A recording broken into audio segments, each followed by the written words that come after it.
অফিসে নূরের ৩০ জনের টিম সহ নূরকে প্রবেশ করতে দেখে সবাই অবাক হয়ে তাকিয়ে রইল। বিশাল বিল্ডিংয়ের ৮ তলায় রাফসান শিকদারের অফিস। প্রতি তলায় তাদের ভিন্ন ভিন্ন কোম্পানির অফিস থাকলেও ৮ তলায় হেড অফিস। সব কোম্পানি এখান থেকেই পরিচালনা করা হয়। নূর সবার দিকে এক পলক তাকিয়ে কনফারেন্স রুমে চলে গেল। অমি ও বাকি ৩০ জন নূরের সাথে কনফারেন্স রুমে গিয়ে নিজেদের জায়গায় বসে পড়ল। নূর রাফসান শিকদারের চেয়ারের সামনে গিয়ে কিছুক্ষণ চুপ করে দাঁড়িয়ে রইল। পাথরের চোখ ফেটে অশ্রু আজ বেরিয়ে আসতে চাইছে। চোখ বন্ধ করে নিজেকে সামলে ফেলল নূর। এখনো অনেক পথ বাকি। এভাবে ভেঙে পড়লে পরের দুর্গম পথ পাড়ি দেওয়া কঠিন হয়ে পড়বে। নূর নিজের বাবার চেয়ারে বসে অমিকে উদ্দেশ্য করে বলল, সব ফ্লোরে প্রজেক্টর সেট করে দাও অমি। কামিনী চৌধুরীকে আগামী ৭ মিনিটের মধ্যে অফিসে হাজির হতে বলো। সাথে এটাও বলে দাও, যদি সে সময় মতো এখানে উপস্থিত থাকতে না পারে তাহলে পরবর্তীতে আমার সিদ্ধান্তই হবে শেষ সিদ্ধান্ত। তার কোনো এক্সপ্লেনেশন গ্রহণযোগ্য হবে না। অমি ইয়েস ম্যাম বলেই দ্রুত নিজের কাজ কমপ্লিট করতে চলে গেল। নূর রাফসান শিকদারের চেয়ারে হেলান দিয়ে চোখ বন্ধ করে বসে রইল। রাফসান শিকদার খুন হওয়ার পর এই চেয়ারে এখন পর্যন্ত আর কেউ বসেনি, এমনকি আশমিনও না। নূরের মনে হচ্ছে চেয়ার নয়, বাবার কোলে বসে আছে সে। বাবা আদুরে হাতে তার মাথায় হাত বুলিয়ে দিচ্ছে। মনে হচ্ছে বাবার গায়ের গন্ধ এই চেয়ারে লেগে আছে এখনো। নূরের চোখের কোণ বেয়ে এক ফোঁটা জল গড়িয়ে পড়ল। নূর সন্তর্পণে তা মুছে নিল কেউ দেখার আগেই। আশমিন গাড়িতে বসেই নূরকে পর্যবেক্ষণ করে যাচ্ছে। সেও আজ অফিসে যাচ্ছে। মিটিংয়ে তাকেও থাকতে হবে। কোনো প্রস্তুতি ছাড়াই বাঘিনীর সামনে যাচ্ছে সে। দেখা যাক তেজিনী তাকে কিভাবে কুপকাত করে। নূর সোজা হয়ে বসে চারদিকে চোখ বুলিয়ে নিল। তার টিম মেম্বার নিজেদের কাজ গুছিয়ে নিচ্ছে। এখানকার সবাই আমজাদ চৌধুরীর অনাথ আশ্রমে বড় হয়েছে। ছোটবেলা থেকেই নূরের সাথে তাদের সখ্যতা। কামিনী চৌধুরীর তিক্ত কথা থেকে বাঁচতে আমজাদ চৌধুরী নূরকে প্রতিদিন বিকেলে অনাথ আশ্রমে নিয়ে যেতেন। ছোট বলে সবাই নূরকে স্নেহ করত। নূরও খুব সহজেই মিশে গেছে তাদের সাথে। 4 বছর আগে নূর দেশ ছাড়ার আগে কৌশলে এই 30 জনের টিমকে দিয়ে তাদের কোম্পানির বিভিন্ন ব্রাঞ্চের উচ্চ পদে জয়েন করিয়ে দিয়ে যায়। এটা অবশ্য আমজাদ চৌধুরীর বুদ্ধি ছিল। তিনি এই টিমের মেম্বারদের নূরের জন্য তৈরি করেছেন। এরা প্রত্যেকেই নূরের এক কথায় নিজের জীবন দিয়ে দেবে, কোনো প্রশ্ন ছাড়াই। নূর তাদের থেকে চোখ সরিয়ে কনফারেন্স রুমের বাঁ পাশের বিশাল থাই গ্লাসের সামনে গিয়ে দাঁড়ালো। পকেটে হাত গুজে চোখ মুখ শক্ত করে বিড়বিড় করে বলল, তোমার খুনের বদলা আমি নেব আব্বু। তোমার নূর কখনোই নরম মনের মেয়ে ছিল না।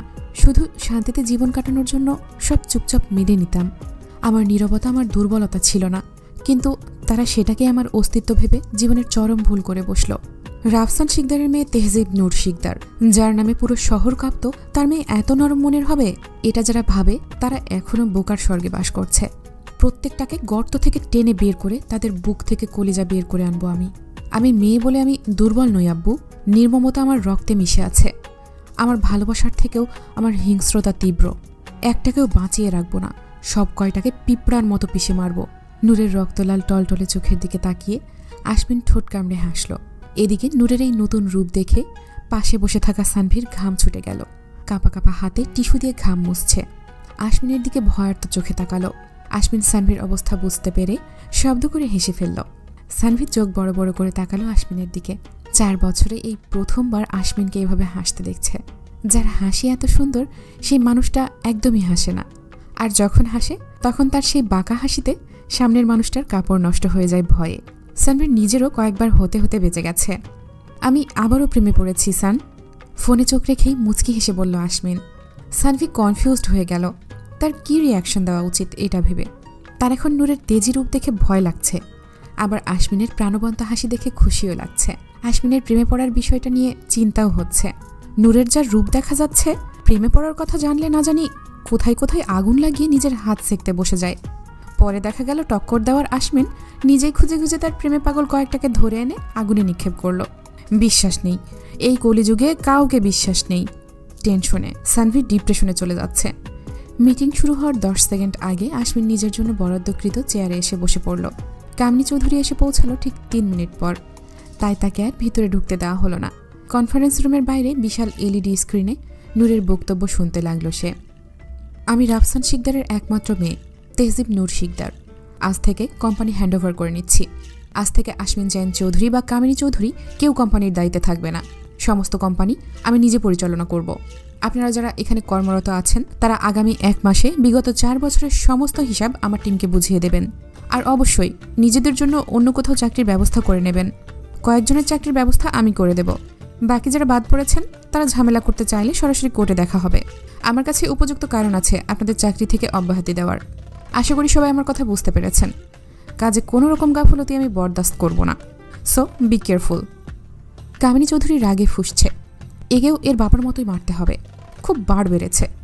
নূরের দিকে তাকিয়ে ফুসফুস করতে করতে মনে মনে বলল, আমিও শিকদার বংশের মেয়ে নূর। তোর আগে জন্ম আমার। আমিও এর শেষ দেখে ছাড়ব। তোর অবস্থা আমি রাস্তার কুকুরের মতো না করলে আমি কামিনী চৌধুরী স্বস্তির নিঃশ্বাস নেব না। আশমিন তীক্ষ্ণ চোখে তাকিয়ে আছে কামিনী চৌধুরীর দিকে। সে যে আবার কোনো খিচুড়ি পাকাচ্ছে তা তার চেহারাই স্পষ্ট। আশমিন পাশের চেয়ারে বিমূর্ষ মুখে বসে থাকা আমজাদ চৌধুরীর দিকে তাকালো। সেও কামিনী চৌধুরীর দিকেই তাকিয়ে আছে। আশমিন তার বাবার হাতে হাত রেখে গম্ভীর গলায় বলল, সামনে আমাদের খুব কঠিন সময় আসতে চলেছে আব্বু। শিকদারদের দুই রমণীর যুদ্ধে কে পরাজিত হয় বলা যায় না। একজনের বিনাশ নিশ্চিত। আমি আমার বউয়ের পাশে আছি, তাই তার কোনো ভয় নেই। মিনিস্টার আশমিন জাহিনের বউকে সে কিভাবে প্রোটেক্ট করবে বুঝতেই তো পারছো। কিন্তু তোমার কি হবে? তোমার উচিত অন্য অপশন হাতে রাখা। আমার জানাশোনা অনেক মেয়ে আছে, দেখব না কি? আমজাদ চৌধুরী বজ্রাহত চোখে তাকালেন আশমিনের দিকে। সে এখন সিরিয়াস মুখে নূরের দিকে তাকিয়ে। আমজাদ চৌধুরীর বুকের ব্যথাটা আবারও বাড়তে লাগলো। আশমিন নূরের কেবিনে আয়েশ করে পায়ের উপর পা তুলে বসে আছে। শুভ্র পাঞ্জাবি পাজামায় অসাধারণ লাগছে তাকে। চোখে মুখে একটা নেতা নেতা ভাব আছে। নূর তীক্ষ্ণ দৃষ্টিতে তাকিয়ে আছে আশমিনের দিকে। আশমিন কফি খাচ্ছে আর একটু পরপর নূরের দিকে তাকিয়ে শয়তানি হাসি দিচ্ছে। নূর বিরক্তিতে মুখ কুঁচকে ফেলে বলল, কোনো ইম্পর্টেন্ট কথা না থাকলে আপনি আসতে পারেন, আমি এখন বিজি আছি। আশমিন বলল, আমিও বিজি। আশমিনের গম্ভীর গলায় ফালতু কথা শুনে কপালে ভাঁজ পড়ল নূরের। মনে মনে পেপার ওয়েট ছুঁড়ে মাথা ফাটাতে ইচ্ছে করল, কিন্তু মুখে কিছু বলল না। আশমিনকে সম্পূর্ণ উপেক্ষা করে নিজের কাজে ব্যস্ত হয়ে গেল। এদিকে সানভি কেবিনের বাইরে পায়চারি করে যাচ্ছে অনবরত। আগামী 20 মিনিট পর মন্ত্রিসভায় গুরুত্বপূর্ণ মিটিং আছে। এখন বের হলেও আধা ঘন্টা লেটে পৌঁছাবে তারা। কিন্তু আশমিনের কোনো হেলদোল নেই। সে বইয়ের কেবিনে ঢুকে ঘাপটি মেরে বসে আছে। সানভি কিছুক্ষণ নিজের চুল টানাটানি করে নূরের কেবিনে নক করল। May I coming ma'am? You are not. আশমিনের কাটকাট উত্তরে সানভির চিন্তায় জর্জরিত মুখটা ভোতা হয়ে গেল। মুখ কালো করে দরজায় ইঁদুরের মতো মাথা ঢুকিয়ে মিনমিন করে বলল, আপনার মিটিং আছে স্যার, আমরা অলরেডি লেট হয়ে গেছি। নূর সেদিকে পাত্তা না দিয়ে এক মনে ল্যাপটপে কাজ করে যাচ্ছে, যেন কেবিনে সে ছাড়া আর কেউ নেই। আশমিন সেদিকে তাকিয়ে বাঁকা হাসল। সানভির গুরুত্বপূর্ণ কথা হাওয়ায় উড়িয়ে দিয়ে গম্ভীর গলায় বলল, বুঝলে সান, কোম্পানিতে আমার আর কোনো কাজ নেই, তাই ওই সব মিটিং ফিটিং বাদ দাও। 5 বছর হচ্ছে বিয়ে করেছি, এখনও বাসর করতে পারলাম না। জনগণ এটা মেনে নিবে, বলবে যে মন্ত্রী 5 বছরের বউয়ের সাথে বাসর করতে পারলো না, সে আর আমাদের কি উন্নয়ন করবে? আমি এটা কিছুতেই মেনে নেব না। আজকেই বাসরের ব্যবস্থা করো। আমি বাসর না করে কোনো কাজ করব না। বেলি ফুল দিয়ে আমার রুমটা সাজিয়ে ফেলো তো। নূর আর সানভি হা করে তাকিয়ে আছে আশমিনের দিকে। সানভি অর্ধেক মাথা আর বাইরে নেওয়া হলো না। ভয়ার্ত চোখে নূরের দিকে তাকালো। নূর নিজের হতভম্বতা কাটিয়ে উঠে চেয়ারে হেলান দিয়ে বসল। একটা লোক কতটা নির্লজ্জ হতে পারে তা আশমিনকে না দেখলে বুঝতেই পারত না। নেতারা যে নির্লজ্জ হয় তার জলজন্ত প্রমাণ আশমিন নিজেই। আশমিন শয়তানি চোখে তাকিয়ে আছে নূরের দিকে। এখন আশমিনের একমাত্র কাজ হচ্ছে নূরকে ভরকে দেওয়া, যা এই মুহূর্তে খুব বেশি জরুরি। আশমিনের চিন্তাকে এক সাগর পানিতে ছুঁড়ে ফেলে নির্লিপ্ত গলায় নূর বলল, দাঁড়িয়ে কি দেখছো সানভি? তোমার স্যারের আদেশ পালন করো। সানভির চোখ রসগোল্লার আকার ধারণ করল। আশমিন নিজেও কিছুটা চমকে গেল, তবে তা প্রকাশ করল না। সানভিকে ইশারা করতেই সানভি যন্ত্রের মতো মাথা নাড়িয়ে চলে গেল। নূর এখনও হেলানা দিয়ে আশমিনের দিকে তাকিয়ে আছে। আশমিন বলল, এতদিনের অপেক্ষা তাহলে শেষ হবে? নূর ভ্রু উঁচু করে বলল, আপনার কি তাই মনে হয়? আশমিন বাঁকা হেসে টেবিলে 2 হাত রেখে নূরের দিকে হালকা ঝুঁকে বলল, স্বপ্ন বাস্তব করা আশমিন জাহিন চৌধুরীর এক প্রকার নেশা, আর তা যদি হয় নিজের বউকে ভালোবাসার, তাহলে তো কথাই নেই। নূর বলল, তো বাসর করা আপনার নেশা?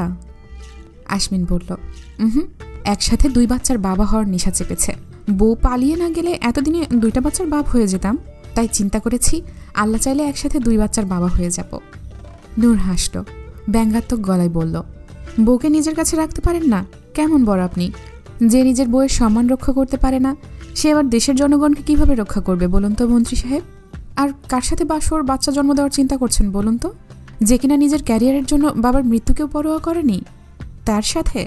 হাসালেন এমপি সাহেব, আপনার তো ভয় পাওয়ার কথা। দেখা গেল নিজের ক্যারিয়ারের জন্য আপনি আর আপনার বাচ্চাকে ফেলেই চলে গেল, তখন কি হবে? নূরের তীক্ষ্ণ খোঁচাটা একেবারে ঠিক জায়গায় গিয়ে লেগেছে। চোখ মুখ শক্ত করে ফেলেছে আশমিন।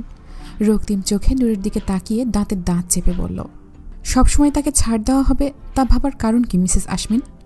আশমিনের মুখে মিসেস আশমিন কথাটা শুনে চমকে উঠল নূর। আশমিনের চোখের দিকে তাকিয়ে হালকা ভড়কে গেলেও নিজেকে সামলে নিল সে। আশমিন চোখ বন্ধ করে নিজের রাগ কন্ট্রোল করার চেষ্টা করল। জোরে জোরে নিঃশ্বাস ফেলে নূরের দিকে শান্ত চোখে তাকালো। অনেকটা উদাস গলায় বলল, আমি যা জানি তুমি তা জানো না নূর। যাই করো না কেন ভেবে চিন্তা করবে। আমি চাই না তুমি কখনো আমার সামনে দাঁড়িয়ে লজ্জিত বোধ করো। নূর অবাক চোখে তাকিয়ে রইল আশমিনের দিকে। আশমিনের গলাটা খুব অন্যরকম শোনালো। কি এমন কথা আছে যেটা সে জানে না? চিন্তায় কপালে ভাঁজ পড়ল নূরের। আশমিন নিজের চেয়ার থেকে উঠে এসে নূরের সামনে দাঁড়ালো। হালকা ঝুঁকে নূরের কপালে চুমু খেয়ে ফিসফিস করে বলল, রাতের জন্য তৈরি হও। কথা শেষ হতেই বাঁকা হেসে বেরিয়ে গেল কেবিন থেকে। নূর দাঁতে দাঁত চাপল, হিসিয়ে বলল, আপনিও রেডি থাকবেন মন্ত্রী সাহেব। এদিকে কামিনী চৌধুরী নিজের কেবিনে এদিক ওদিক পাইচারি করছে। 350 কোটি টাকার হিসেব গোলমাল। এই টাকা সে নিজেই সরিয়েছে। কানাডায় নিজের জন্য বাড়ি করেছে 2টা। বাকি টাকা নিজের বেপরোয়া জীবনযাপনে খরচ করেছে। তার ধারণা মতে আশমিন বা আমজাদ চৌধুরী কেউ জানে না এই সম্পর্কে, কিন্তু আশমিন আগাগোড়া সবটাই জানে। সে শুধু চুপ করে আছে নূরের জন্য। তার কথা হচ্ছে, যার সম্পদ সে নিজেই সব বুঝে নেবে। নিজের খাবার অন্যের পেট থেকে কিভাবে গলায় পাড়া দিয়ে বের করতে হয় তা নূর খুব ভালো করেই জানে। এখন শুধু দেখার অপেক্ষা, কখন কিভাবে গলায় নিজের পা চেপে ধরে নূর। কামিনী চৌধুরী পাগলের মতো কয়েক জায়গায় কল করল। আশানুরূপ ফল না পেয়ে ফোন ছুঁড়ে মারল দেয়ালে। হিতাহিত জ্ঞান হারিয়ে নিজের চুল টানতে লাগল। ল্যাপটপ স্ক্রিনে কামিনী চৌধুরীর বেহাল দশা দেখে উচ্চস্বরে হেসে উঠল নূর। তারপর বেরিয়ে গেল বাসার উদ্দেশ্যে। বাসায় গিয়ে আবার বউ সাজতে হবে। আশমিন জাইন চৌধুরীর বউ। আশমিন নূরের অফিস থেকে বেরিয়ে মন্ত্রণালয়ে চলে গিয়েছিল। মিটিং সে নিজেই 2 ঘন্টা পিছিয়ে দিয়েছিল। সারাদিন নিজের অফিসে ব্যস্ত ছিল সে। এদিকে তার কথা মতো সানভি সত্যি সত্যিই বাসর সাজিয়ে বসে থাকবে তা তার ধারণাতেও ছিল না। রাত 10টায় নিজের বিশাল গাড়ির বহর নিয়ে নূর মঞ্জিলে প্রবেশ করল আশমিন। দেহরক্ষীরা বের হয়ে তার গাড়ি ঘিরে দাঁড়াতেই বেরিয়ে এলো আশমিন। প্রচণ্ড গরমে আর ক্লান্তিতে শরীর ভেঙে আসতে চাইছে। এসি গাড়িতে থাকা সত্ত্বেও ঘামে সাদা পাঞ্জাবি ভিজে গায়ের সাথে লেপটে গেছে। বাড়িতে ঢুকতেই ভ্রু কুঁচকে ফেলল আশমিন। চারদিক ফুলের গন্ধে মোমো করছে। মাথায় হালকা চাপ দিতেই মনে পড়ল সকালের কথা। বিরক্তিতে মুখ থেকে চ উচ্চারণ করে নিজের রুমের দিকে এগিয়ে গেল আশমিন। নূর নিশ্চয়ই এসব নিয়ে মাথা ঘামায়নি। রুমে ঢুকে আরেক দফা চমকে গেল আশমিন। নূর বউ সেজে দাঁড়িয়ে আছে, তার দিকে তাকিয়ে বাঁকা হাসছে। সারা রুম যেন ফুল দিয়ে ঢেকে ফেলেছে। এত বেলি ফুল কোথায় থেকে জোগাড় করল তাও চিন্তার বিষয়। ফ্রেশ হয়ে আসুন মন্ত্রী সাহেব। নূরের কথায় ঘোর ভাঙল আশমিনের। কথা না বাড়িয়ে ওয়াশরুমে চলে গেল ফ্রেশ হতে। এদিকে ঘাট বরাবর রাখা ইজি চেয়ারে বসে পড়ল নূর। মুখে বাঁকা হাসি বিদ্যমান। 10 মিনিটের মাথায় শাওয়ার নিয়ে বেরিয়ে এলো আশমিন। নূর কিছু একটা নাড়াচাড়া করছে নিজের হাতে। আশমিন ট্রাউজার আর সাদা শার্ট পরেছে। বুকের কাছে কয়েকটা বোতাম খোলা। অসম্ভব সুন্দর লাগছে তাকে। এদিকে নূরকে দেখে বারবার ঢুক গিলছে আশমিন। আজকে সে বাসর করতে চায় না। এমন জ্বালাময়ী রূপের সাথে বাসর করা মোটেও ভালো সিদ্ধান্ত নয়। আশমিন কিছু একটা ভেবে নূরের দিকে এগিয়ে যেতেই নূর নিজের হাতে লাইটারটা বিছানায় ছুঁড়ে মারল। সাথে সাথেই দাউ দাউ করে আগুন জ্বলে উঠল ফুলসজ্জিত খাটটিতে। আশমিন পকেটে হাত গুজে দাঁড়িয়ে এক ধ্যানে তাকিয়ে রইল সেই আগুনের দিকে। নূর বাঁকা হেসে ব্যঙ্গাত্মক গলায় বলল, আপনার বাসর এই আগুনের মতো উজ্জ্বল হোক মন্ত্রী সাহেব। আশমিন 2 কদম এগিয়ে একটা সুইচ টিপতেই ওপর থেকে পানি পড়তে লাগলো। আশমিন আর নূর মুহূর্তে কাক ভেজা হয়ে গেল। নূর কটমট চোখে তাকিয়ে আছে আশমিনের দিকে। আশমিন মাথার চুলগুলো উল্টে নূরের কাছে গিয়ে কোমর আঁকড়ে ধরে দাঁড়ালো। ঠোঁট জোড়া নূরের কাঁধের কাছে চেপে গুনগুন করে বলল, আগুনের দেখেছ কি? আগুন হয়ে জ্বলছি আমি। তুমি যাকে আগুন বলো, আমি তাকে বলি পানি।